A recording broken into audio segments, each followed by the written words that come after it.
Catus Maximus here. This is kind of a funky and not the most useful tool, to tell you the absolute truth.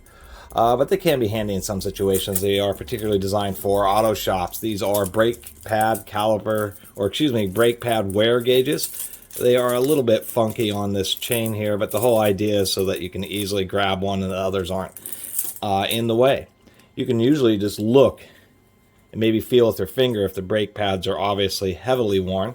But this is just a little plastic gauge set where these are square. So like for instance on this one, which is 8 millimeters, this would be 8 millimeters long as well as 8 millimeters thick. They do have one oddity here, which is on the very thin ones on the 2 millimeter, and that's because in order to make this tip 2 millimeters here and 2 millimeters that way, the stem would only be 1 millimeter, and they would just be too thin.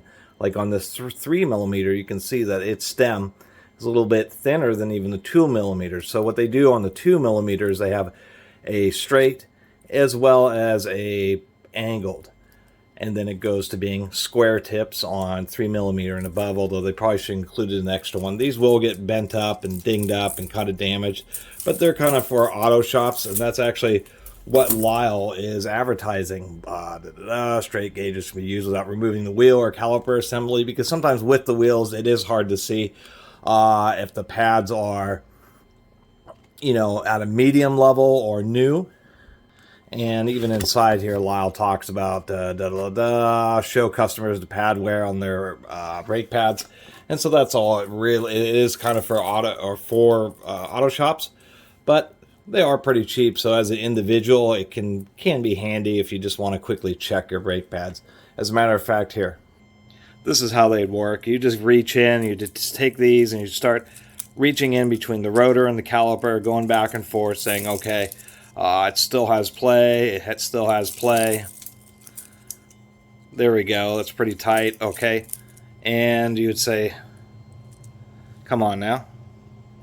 I don't even know if you can see that. It's really hard to see on the yellow, but you'd say, oh, you got 5 millimeters left, and you're in the yellow zone. Your pads are getting worn out. Anyway, that's about all there is to say about these weird plastic tools. Like I said, they can be handy in some situations, especially if it's hard for you to see if your brake pads are getting worn. And the reason they're square too is I was going along the side, but sometimes you have to come in through the top or through the front of the caliper, a variety of different directions, and so that's kind of why they have the funky tips.